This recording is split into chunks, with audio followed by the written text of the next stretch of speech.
24. Welcome to the Fatherhood Fitness Finance Podcast, your training resource for being a happy, healthy, and wealthy dad. Hey everyone, this is Seth. Today we have Dr. Anthony Balduzzi on the show. He's the founder of the Fit Father Project, and basically he's dedicated this whole company, and the whole purpose is just to help dads like you and me that are really busy stay in shape and really just live longer and enjoy more time with our family. We'll talk to him about a lot today. We'll talk about energy levels, why our energy levels feel like they're dipping off as we're getting a little older here. Talk about belly fat, some of his ideas and thoughts on dieting, some tips on forming unbreakable habits, and then touch on injury prevention. Well, all right, you guys know I like to jump right into this, so let's talk to Dr. Anthony. Dr. Anthony, thanks so much for being on today. Seth, I'm so happy to be here. I appreciate you taking the time and excited for a really good conversation. Yeah, so I've got to admit, the Fit Father Project is new to me personally, but it's definitely not new. I saw on your bio that you've helped 22,000 fathers lose over 100,000 pounds, which is mind-boggling. That's a lot of blubber. It is a lot of blubber. And I think that's one thing that I have to really pinch myself is, you know, when I started a website, I didn't really realize the amount of impact you can have with people when you get on platforms. So like you probably experienced this with your podcast too. When you publish good information, it gets out there and people really want to hear it, you know, those kind of numbers can actually happen. And it's the work of my life, and I'm incredibly proud to share that from a place of just like, I see those numbers as small. I can't wait till we have this conversation. We're on the podcast back in another few years, and it's 100,000 guys, right? So, but it means the world to me, every single one of those guys and their families. So it's what I love doing. So I'm happy to chat about this today. Yeah, it's an interesting note you mentioned, and it makes me think of like the sphere of influence. And really, you could have a lot of great ideas, but if you don't get them on some kind of platform, then you might affect 10 people or whatever, you know. But the platform really makes it scalable and lets you affect a lot more people, which is great. For sure, it is. And, you know, it's noble to change one person's life. It just comes down to what your strategy is, right? And for us, we're like a play it big game. And I'm excited to see where this conversation goes, whether, you know, we talk a little bit more about the hardline stuff. I know you and I both share a serious love for fitness and fatherhood and just living a good life on all fronts. So we'll have a lot to chat about. Yeah, so how did the Fit Father Project come to be? How did you become the expert in this? Yeah, kind of by accident and by tragedy, I have to say, is, you know, growing up, I, like, from a very young age, my earliest memories were watching my dad lift weights in our just wrought iron gym in upstate New York, a little garage gym, and I just loved watching him lift. And when I grew up, I wanted to be big and strong like Dad, except Dad got a big promotion at work, and he basically stopped working out. He stopped taking care of himself, pulling late nights, eating like crap. And I saw his health slip, and this was through, you know, the time when I was 3, 4 up until, you know, shortly before my 10th birthday, when, you know, my dad had a terrible accident. He was upstairs. He fell down out of bed, had a violent seizure. We took him to the hospital, and the doctors found out that after they did the brain scans that he had terminal brain cancer, which they suspected was secondary to a lot of just the way he was living his life. And Dad quickly passed after that, and I lost Dad. He was 42 when he passed away. I was 9 at the time, and it created such an imprint on my mind, and I learned a lot of lessons that I think a lot of people don't learn later in life. And one of those being is like, look, you could work your ass off and really think you're providing for your family by pulling those late nights and working yourself to the bone. But ultimately, when you lose your health, you lose everything that you love in life. You know, Dad lost his ability to work, his ability to see me, my little brother, grow up, and it lit a fire under my ass from a young age to figure out this health and fitness stuff. And in my mind, this was right before my 10th birthday, I was going to become so strong that, you know, quote unquote, cancer couldn't beat me. So I started lifting, started eating better, and it was as much of a spiritual journey as it was a physical journey, and it kind of snowballed over the next 10 years, where I got got very interested in competitive bodybuilding myself. I eventually went to medical school, and then I wanted to help guys like my dad who were at that point in life where they were just getting busy, weren't taking care of themselves. Like I figured if I could help a couple guys like my dad stay around so that more kids didn't have to grow up with their dads like me and my little brother. Like, that's what I want to dedicate my life to. And so we started the Fit Father Project website. And when I mean we, I mean Anthony Balduzzi in his underwear in my little apartment back in the day, you know, started writing blogs and trying to publish all the information I'd learned through blood, sweat, and tears over the past 20 years. And the message really just took hold in the hearts of guys, and we started helping a ton of guys. We published our online programs, and now we have a team of around 15 of us, and we're, you know, trying to take over the world now. So it's cool how the vision is really expanded, but it all really started with the memory of my dad, and that's why I'm so committed to helping men in particular. You know, listen, women need this information, dogs need this information, kids need this information, but you know, you and I share the fatherhood thing. It touches both of our hearts, and so that's why I'm here. And that's actually, you know, we could probably say similar. That's why we're here on this podcast now. It's cool how twists and turns come when we meet people this way. Yeah, absolutely. And it's funny, you know, you mentioned your dad concentrating on work, and it's funny how the male brain's kind of wired, and we think in our heads sometimes that by staying late and working hard, that's the best thing we can do for our family, and that's how we show the most amount of love. And then, you know, on the flip side, like, what can we sacrifice that's most, I guess, honorable and whatever? And it seems like sacrificing ourselves is the best thing in our heads at some point, right? Maybe we think it or don't, when really, you know, we still have to take care of ourselves and can't let that part slip, because we can miss out on 20, 30, 40 years of life with our kids, which is what they would, you know, need and want the most, really. For sure. And, you know, and I think the thing is there are simple health habits that in routines that if we build those, it's not like you have to necessarily like work less. It's that you have some nutrition routines, some exercise routines that are time efficient and turnkey, so you can continue on with your life, but make sure that this area of health and body and wellness is just not left behind. So you really, I'm a firm believer that with enough strategy, creativity, and support, you really can have it all. And in a way, what we found is by helping guys improve their health and dramatically improve that area of their life, you know, their finances improve, their relationships improve, they find a deeper connection to their spirituality. And I can attest to this in my life. Health is such a high leverage point where if you improve how you feel and how you look, a lot of other things fall in place. Yeah, and one feeling that seems common with a lot of dads that I talk to is just feeling tired or not having the energy to kind of keep up with our kids. It's easy for me to blame that on hormones, but is there anything else, or is there any other contributing factors that might be making us, you know, more tired than we need to be? Heck yeah. I mean, like, I think that the energy is like the crux, right? It's the cart before the horse. It's like, you want me to go exercise, but I already don't have time and I don't have energy. Like, where do you even start? And the first things are, and the kind of way we even approach health, I should say, is, you know, a lot of this stuff, especially when it comes to energy, starts in the kitchen. And I imagine you have some pretty good eating habits. But for most guys out there, you know, making some very decisive, yet straightforward tweaks to how you're eating can dramatically change your energy levels. When you're not eating foods that are causing your blood sugar to swing all over the place, when you're figuring out what foods work better for your body, when you have a good meal timing, that's one huge pillar. And in fact, a lot of the guys on our programs, it's not like get into the gym and exercise for 90 minutes every day. You know, some guys don't even start their workouts for a while on our Fit Father programs. They just clean up the nutrition and the sleep and the stress. Like, we really address those as the key foundations. And when it comes to energy, that's really the vast majority of that is if we can get you doing some basic activity, like even if it's 30 minutes of walking, with a structured good eating plan, and we address your sleeping hygiene, you know, your energy could, dare I say, double if you're a guy that feels like you're really running low on the energy and stamina front, just from that stuff. And I think there's a big misconception that you have to do a lot of exercise to be healthy. You have to do efficient, smart exercise, but you don't have to be a slave to the gym or spend hours that you don't have. There are some other foundational things that we can get into. Yeah, and one thing related, I guess, to diet was I saw on your website that belly fat is linked to disease. Is that something that is actually true, or is it like causation? If you have belly fat, it's because you're unhealthy, and then you naturally will have some kind of, I guess, risk factor in disease?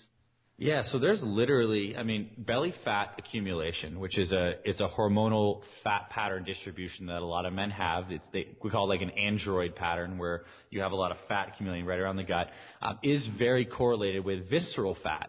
And the difference between the belly fat and the visceral fat is deep fat that actually surrounds your organs, and gets around the organs. And fat, when it's accumulated in excess, can be inflammatory. So imagine that fat that's just wrapping around deep, around your intestines, around your liver, around your spleen, around your pancreas. Like, it is inflammatory in nature, and it can promote all sorts of disease. And we see in men, the most common, let's just go with cancer for a second, are primarily, we see like a lot of the hormonal cancers, like the testicular cancers, and other than that, we have colon cancer, which is massive. A lot of that is diet related. A lot of that is visceral fat related. So it's something to think about. For guys, for most guys out there, like 35 plus, losing 15 pounds or 20 pounds really can dramatically cut down your risk on pretty much all this stuff. I remember years ago seeing a show, The Biggest Loser. I don't know if it's still in the air, but they did a scan or something of someone's internal bodies, and there was fat just wrapped all around their lungs, like all inside it, and it was kind of gross, right? And it's exactly totally. That's that visceral fat you're talking about, right? Yeah, it's exactly that, and it is inflammatory, and I think that it's something, we have a culture where the dad bod or the beer belly is kind of become like a cute thing. It's like, oh, he's just got a dad bod, like slap the belly. Oh, it's just my beers. And I'm not the kind of guy that's a fear monger where I want to come down on guys and make them lose sleep over the fact, like, oh, you're going to get cancer if you don't get the Fit Father Project. Like, that's all bullshit. But the point is saying is this stuff does actually cause health problems. Let's look at this seriously, and let's figure out some simple solutions to get it fixed. One definite contributing factor I actually saw on your website in a recent article, I think on the blog, was $206 billion with a B spent on takeout food in 2016, which is kind of really pretty gross to think about. For sure, and I think it's because it comes down to the same things that are making us tired and stressed. Is we're busy. Like most of us guys, we're busy. We're taking care of families. We have our jobs, responsibilities, trying to juggle our passions and hobbies. And if we do not have the simple and sustainable health routines in place around our eating, sleep, exercise, and mindset, we're going to turn to convenience foods. We're going to skip the workouts. And so we are really a habits-based approach to fitness. Like, that's where our ethos and our mindset is when we approach this stuff. And so it's not that, for in my opinion and my experience with people, it's not that everyone wants to, go out and be eating fast food. It's that they're not doing the right kind of planning, preparation, and they don't have the right structure. So the fast food ends up being the economic, I didn't plan, I need something quickly kind of solution. If I actually handed someone, here's your meals for the week, and they're perfectly prepared, portioned for you, and they're delicious foods that, guys like to eat, everyone would pick, most people I'd say would pick that over I'm going to spend $200 a week on fast food takeout kind of life. But it's just a lack of planning, and it's because we run hot lives, we run busy lives, and we've got to figure out how to make this health stuff fit into that practically. I actually have a meal plan from you that I'll put in the show notes, but is that your main recommendation, is that guys starting out adopt a meal plan where I believe the point is they're fixing all their food on Sunday and preparing it, and so they're covered all week? Is that right? So we like in our program, we cover meal prep, and that's one approach. But we're not like dogmatic about that, like you have to do meal prep. But 9 times out of 10, it does work best for people, because when it comes to healthy eating, essentially I like to invite guys to think about it as, every day, let's say we're eating 3 meals a day, 7 days a week, that's 21 decision points, where if your intention is you want to eat healthy, you have to make 21 decision points every week. Where oftentimes these become willpower battles when your schedule's busy and whatnot. So what if we can do one thing on Sunday that wipes out those decision points ahead of time? That at least like half of them, if not 3/4 or all of them, where we've actually planned and prepared some healthy foods you already love. We've cooked it in bulk. We've taken the decision points out. So when it comes time to have that healthy lunch or that dinner that you want, the food's prepared. You don't need to like scramble and be reactive. You can be proactive about this stuff. So meal prep is huge. And I think another thing that we really love to preach is schedule-based meal plans. Like, how do we look at what your natural schedule is? When you wake up, when you go to bed, do you leave for work, do you work from home, and how can we create a meal timing setup that works best for your natural behaviors? A big problem I see with the health and fitness industry is it ends up trying to take square people and shove them into circle pegs. It's like this one-size-fits-all diet. We're all different. We have different schedules. So I think that needs to be respected in a plan that we want to be sustainable. So, if people are privy to the fitness stuff, some people might have heard about intermittent fasting. And maybe you don't eat for, 16 hours out of the day and you have meals during 8. And awesome. That does work for some people, but other people want to be eating more frequently. So you need a schedule that works for you. And we help guys do that. Like, take a look at what their life schedule is, and we propose a couple different meal timing setups. And again, it comes down to what's the habit that's going to work long term.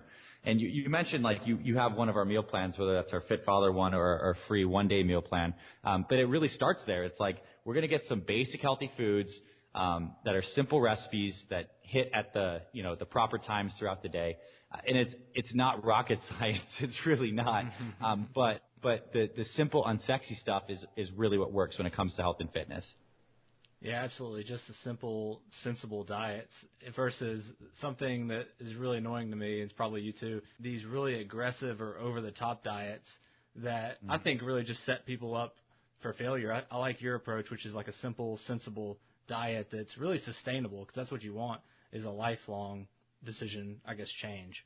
Yeah, completely. And I think we definitely, when we designed our plans, we were reacting against that. And a lot from my personal experience, because, as a former competitive bodybuilder, I did meal plans that were insane. You weigh your food, you eat every 2.5 hours, and you're eating chicken and brown rice and all that crap. And it's just, those kind of plans set you up for failure long term, because they just grind down your willpower. They're not sustainable. So, any meal plan that ends up being too crazy restrictive is typically not the option long term. And that's why we personally don't love the super never eat a carb again meal plans or anything that falls in the extremes, because it ends up leading to long-term failure. I'd like to take a second and thank our sponsor, Health IQ. Health IQ is basically life insurance for healthy and active people. They are able to offer lower insurance rates because physically active people have a lower risk of heart disease, cancer, and diabetes. So if you weightlift, cycle, or run, be sure to check them out at healthiq.com and mention promo code FFF. All right, back to Dr. Anthony. One book I found on your website was about Unbreakable Habits. And so do you have any tips on, or kind of the maybe cliff notes or ideas on how to make Unbreakable Habits? And I'm thinking of exercise and dieting, really. Yeah, for sure. Big topic. So the first thing I want to talk about is underpinning habits is this topic of motivation. We'll talk about some habit strategy, but really the first thing we do with guys before they actually start our program is we have them go through a journaling and reflection process on why getting healthy and living healthy is absolutely essential for them. And the way we do that is we help them identify the real costs in their life right now that are showing up by how they're currently living. And I'm not talking about just the physical costs of the fatigue. I'm on blood pressure and cholesterol medications and I don't like how I look. I'm talking about costs with, with their relationships, with their family, with their spirituality, with their finances, because this health thing does bleed into all those different areas. So identify those costs, and then start to train the brain to look at the massive benefits of what will happen when we make this change, visualize. So we're down 35 pounds. What does life look like in all of these areas? And then also get very real about what is it going to take. What is it going to take? Yes, you're going to have to get into the gym and schedule 45-minute workouts 3 times a week. Yes, you're going to have to start buying some healthier foods and planning your meals on Sundays. And do those actual costs of implementation. Are they just totally overpowered by the benefits of change? And so a lot of people, if you can answer yes, then you have a very, very, very good chance of succeeding. And a lot of people don't get enough psychological leverage and clarity over their situation. They just want to jump into the next diet. It's I got this new meal plan. I'm ready to get going. I'm hold on. Let's pump on the brakes. Let's look at the psychology behind why we do what we do and really get some leverage over why this is absolutely essential. And then we have the guys write a 30-day mission statement. A 30-day mission statement. This is important because when it comes to health and fitness, we found 30 days is a very particularly special amount of time. It's just short enough that it's not like you're changing your whole life and it ends up being this big, scary process, but it's just long enough so you can really produce some substantial results and get yourself motivated. So they write the 30-day mission statement that basically admits what the benefits are going to be and what the cost of implementation, that they're committed to this. They write it down, they print it. And this kind of tags along with some research from, it's not officially called the Harvard study, but there was some old school studies done on Harvard graduates that showed that the 1% of Harvard graduates that had written goals made more money than the other 99% combined. I'm paraphrasing it, but point being, written goals are incredibly important. We often do them with our finances. We often do them with our bucket lists. We very, very rarely do them with our fitness, and I think that's a shame, and I'd like to help people fix that by writing a mission statement. And once we have a little more psychological leverage and we discover those deep whys for change, and oftentimes for a lot of guys we work with, the why is not just the superficial stuff like, I want to get rid of my man boobs and my love handles, like that's awesome, but as we dig deeper and keep on asking why, well, because I want to feel more confident. Why? Because I want to perform better at work. Why? Because I want to leave a better legacy and be remembered. Okay, now we're getting to some deeply motivating things. Or a lot of times it's, I want to get healthy so I can be around to see my grandkids grow up. But finding these deep reasons will help you, because on any journey towards any goal, particularly fitness, there will be those willpower battles. And if you have a mission statement and some deep reflection to fall back on as a source of strength to review, you're going to be a lot more likely to stay on track over the long term. And then the second thing is, when we really get into the habit construction as well, is we want to build a very small select few of habits. Like I call them those like domino habits, like that one habit that if you get that habit, everything else kind of takes care of itself. Meal prep is a fantastic example. Instead of building the habit of trying to create 3 or 4 healthy meals every single day, there's a lot of moving parts to that. What if we just made one habit of, I'm going to cook my favorite healthy protein in bulk on Sunday, my favorite healthy carbohydrate in bulk on Sunday, and my favorite veggie in bulk on Sunday. Like that one habit paves the path for a totally healthy and successful week. So we pick those high leverage habits, and typically for our Fit Father guys, it's like, one very time efficient 35-minute workout, some kind of meal prep, stick to the meal plan kind of thing. And we have guys, at least when it comes to weight loss, track and measure their weight daily. Guys weigh themselves daily. And it's another thing, as we've been told in the health and fitness industry, is that, if weight loss is a goal, which it is for a lot of guys, you should weigh yourself every 7 days. And the problem with that, without getting too much on a tangent on this, is that it creates too much space between like a feedback space between when we do something, we don't get the feedback. So we go out with the guys, we watch a football game, we have a pizza and a beer, we know we shouldn't have, but we don't weigh ourselves for 7 days. That's a missed opportunity to psychologically condition ourselves to stay more consistent with our goals, because I guarantee after that meal, you step on the scale the next morning and you step on the scale every morning, you'll see that weight jump up, from the bloat, from the sodium and irregular bowel movements and all the things, and maybe some fat gain. It's kind of like cracks the psychological whip to keep you more on track. So my point of saying that is yes, daily weighing is a very good habit for weight loss, because what gets measured and tracked gets improved. But there's other ways that, regardless of your goal, let's say your goal is muscle building, how can we create consistent tracking and feedback loops around that habit, so we can stay on track, whether that's consistency of your workouts, your strength numbers. But we're very into journaling, tracking, and keeping things on paper, visible, and in front, so everyone's more accountable. In terms of muscle building, that's really interesting. It's easy to feel like after 30 or maybe 35 that really it's just maintenance mode and you're not going to get any stronger. I know that not to be the case. Is that your experience as well? No, it definitely depends on, your training age, your training history. There are guys in gyms that I go to who are in their 50s, who are still stronger than the guys in their 20s. And it is possible. Our bodies are incredible machines.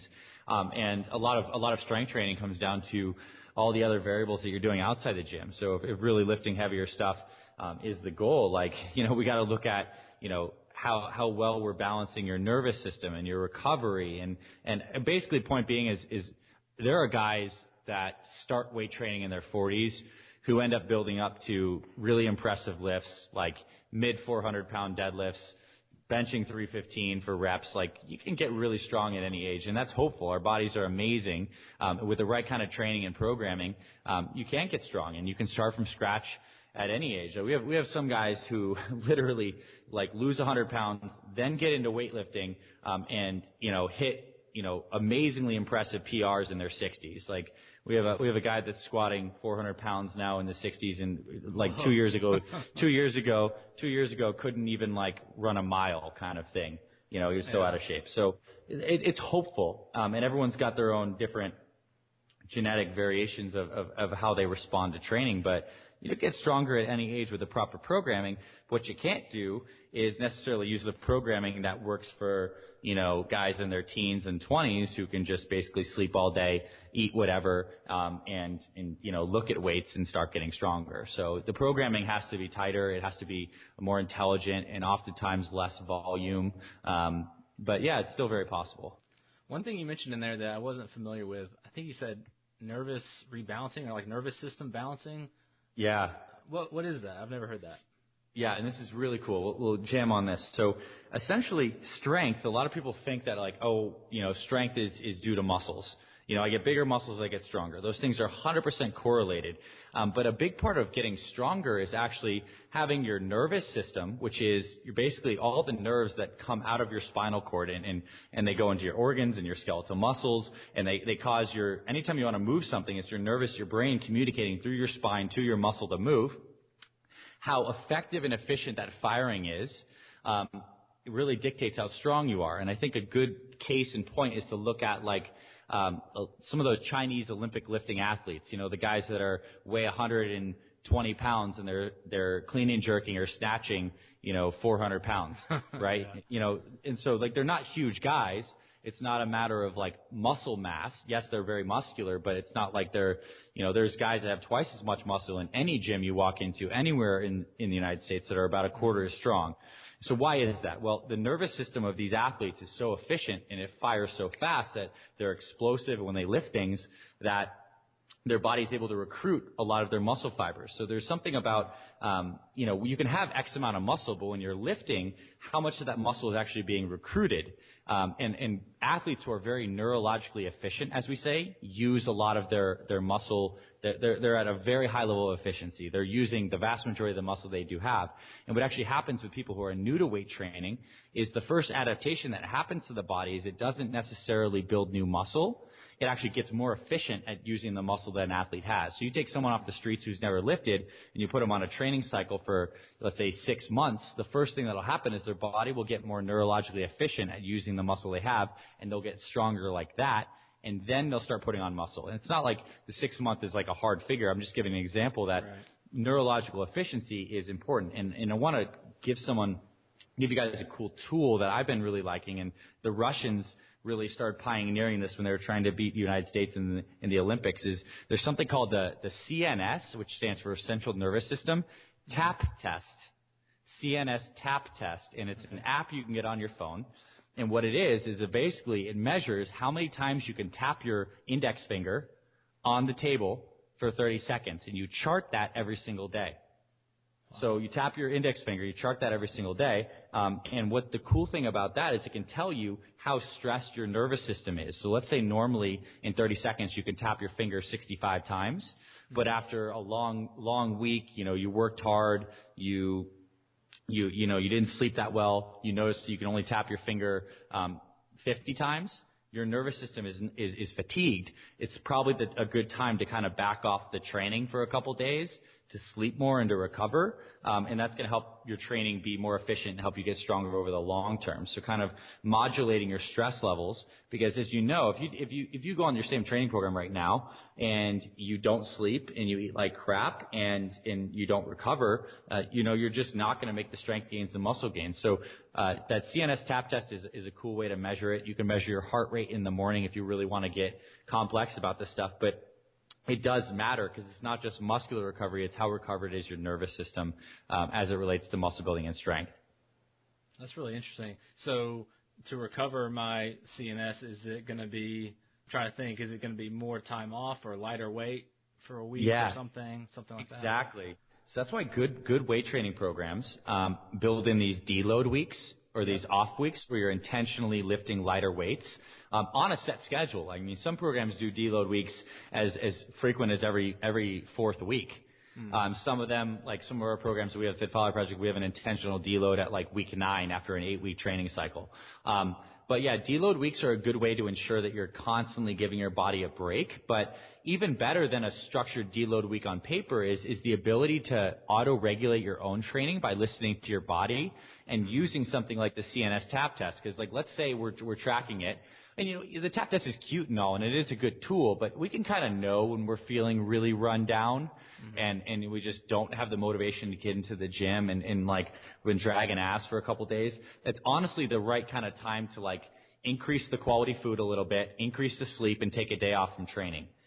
So the CNS is really, you know, it's going to be most affected by our sleep and our stress levels, and how much heavy weight training we've been doing that's really demanding on the CNS. So even if you still want to get into the gym, but you know you're torched, doing like a lighter, higher rep, more bodybuilding pump style workout that is lifting at a lower percentage of your 1 rep max would be a better idea than trying to do heavy, you know, 3 sets of 3 on a deadlift would be a bad idea when you're CNS fatigued. But going in and doing, you know, National Arm Day and a little bit of cardio and some abs would still, like, psychologically be good, still would be productive, and is not going to bring you to the ground. So having the flexibility with your training is definitely important. And watching that nervous system, you know, both in a programming perspective where you have deload weeks scheduled, and it's a great tip to schedule these around your vacations, you know, or whenever your trips, like, take that time off, let your body recover. It'll help you in the long run. And listening to your body. If you need the extra day off and it says on paper that you have heavy, you know, squat, bench, and deadlift day that day, probably not the right move. You know, take a day off, make sure you're hitting the right numbers. Yeah, and I do something very similar to what you're mentioning. If I have some scheduled, and then I just listen to my body, and if I'm too beat up or just feel worn down, I'll do what I call like an accessory day where I do only hip stuff, or, you know, maybe battle rope, or just, you know, whatever fun little thing I want to do at the gym that day, really. Exactly. That's what I mean. The perfect accessory lighter day. That's exactly it. Yeah. Very cool. What about injury prevention for dads? You know, we're 30 to 40 and we're trying to lift and, you know, go out and play softball and have fun. Is there any injury prevention techniques you have, morning stretching or anything like that? Heck yeah, lots of that stuff. So the first thing is, you know, there's probably one thing that every man, regardless of age, should own is some kind of foam roller or soft tissue device, and getting in the routine of using that regularly. But before I even get there, I think a lot of why do injuries happen? Injuries happen because we have typically cold muscles who are not warmed up, that are tight muscles that are not used to moving through a long, healthy range of motion, and we do something where they get stretched out past their normal limit, and then we have some kind of tear or some kind of trauma. So knowing that, we need to really think about the things that cause us to be short and tight with our muscles. And the number one thing is not the fact that we're not stretching enough. It's what body positions we're keeping ourselves in every single day. And sitting is probably like the number one thing that makes people injury prone, because it causes our hips to be very tight, it causes our whole upper backs to round forward. So I don't know a single human that doesn't sit like a lot unless you're, so really that's the first place. You know, I don't want to go straight to, you need to be foam rolling, you need to be doing face pulls to open up your scapula. We can talk about this stuff, but the first thing is, like, how can we get you sitting less?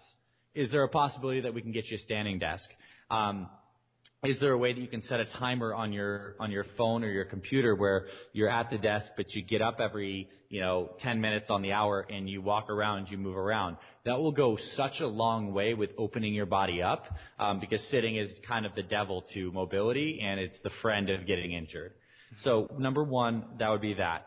Number two, if you are exercising, really making sure that you build in a good pre-work warm-up time. Like, in the first 10 minutes of your workout, should be some kind of mobility routine. There are some amazing ones on YouTube. We have our own versions of some some warm-up, foam rolling, stretching, and strengthening for the upper body and lower body that we love. I'm sure you have some of your own routines that you dig, but really setting aside that time for the first 10 minutes of any training session to work on your mobility is really good. And I would make it targeted time where you check in with your body on the places that are really tight for you, and you work on those areas specifically. So for most guys, it ends up being the hips. It ends up being, the upper back. And in sometimes calves and other areas, and you're specifically working on those with the foam roller. And I found that sandwiching that around exercise time is the most efficient way for guys to get it in. Otherwise, it's something that the mobility work just gets left on the wayside. And also strengthening weak muscles and stretching out the tight ones. So for a lot of guys, we tend to be a lot tighter through the chest with the forward rolled shoulders. So doing a lot of work where we're retracting the scapula, doing like face pulls and things to open up those shoulder blades and strengthen all the small muscles in the back of the shoulder girdle and the scapula is essential. So, I mean, this is a whole rabbit hole of a discussion, but I think the key points is you said, how can we prevent injury? 1, sit less, figure out how to do that. 2, sandwich some kind of mobility routines around your workouts with a foam roller, with some strengthening exercises for weak muscles, and make sure you're warm before you're lifting. You need to be doing your warm-up sets and some light cardio stuff before you actually train to make sure your body's warm. Gotcha.